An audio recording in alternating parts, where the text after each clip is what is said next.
The first poem I'll read tonight will take up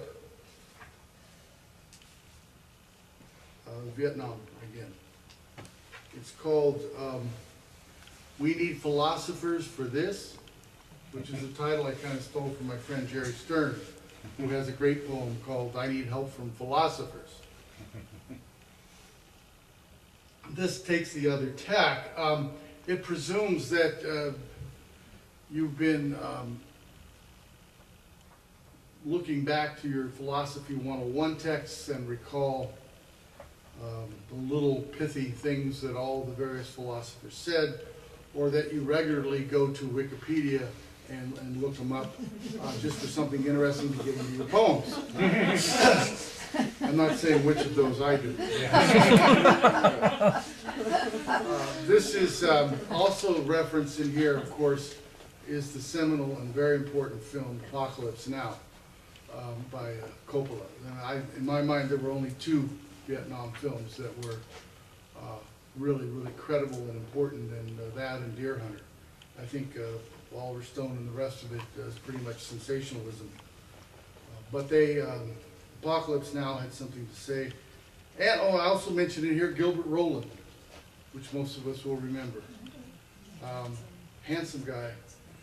Not always a leading man, but he played a lot with John Wayne, a lot of films. If you watch TMC, you'll see him pop up there all the time. These are things I usually have to explain at length. Pleiku is in the mountains north of northeastern Vietnam on the border with Cambodia, where Richard Nixon said we weren't.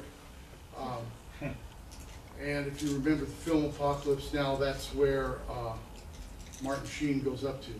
They're the native people there with all the white paint on their face. Those are the mountain yards, which I mentioned here.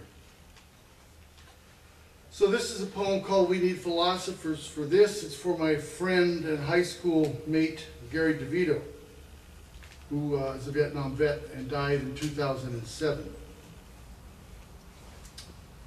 I'd like to grab Nietzsche by the collar of his long coat, slap the cigar from his mouth, and say, okay, wise guy, where do all the big ideas get us?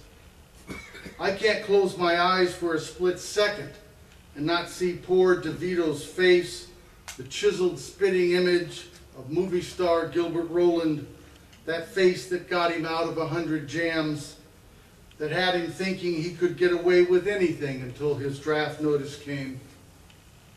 I want Nietzsche to study Gary's happy brain, running loose as rainwater in the highlands north of Pleiku, Gary living in a loincloth with the mountain yards, smoking that resin-soaked weed beyond good and evil, believing half of everything Nietzsche wrote without ever having read a word.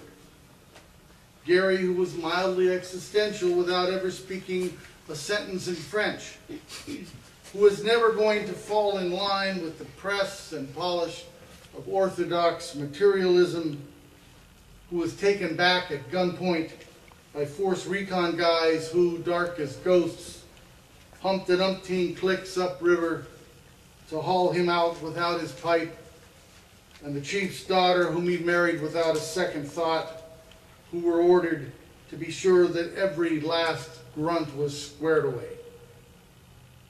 Gary heard the music of Nietzsche's friend Wagner one time only. In Coppola's film, blasting from the helicopters swooping down like Valkyries on the VC, The Way It Never Happened. And he wasn't coming back to the world by a long shot. Even after 30 years in the post office and 5 DUIs, Schopenhauer was right about the eternal torment of desire, and he didn't surf. Tug on Spinoza's shirt sleeve as we might, he'd never come up with anything in Jesus' name to save Gary from his last trouble, forgetting he was 60 and still chasing skirt into the Motel 6, a little chemical boost for the blood, despite all the tipsy electricity of the heart, about to short out and shut down, zap, muy pronto, bad luck, free radicals, karma, recessive genes, pick one. Ralph Waldo Emerson would have told them to stay put in the jungle as long as someone was bringing in lunch in the correspondence. And what good could it do to listen to the Padre choristers again in the old mission's Christmas midnight mass, except that he might hear the distant harmony of leaves in the crowns of bamboo and the temple bells? He should have realized he was no Superman, that his rational faculties could collapse in Carpinteria as easily as in Turin, in the Piazza Carlo Alberto, where Nietzsche's grip on the nature of being slipped away one afternoon as he threw his arms around the neck of a horse being whipped, looked into its eyes and asked, "My God, why are we so unhappy?"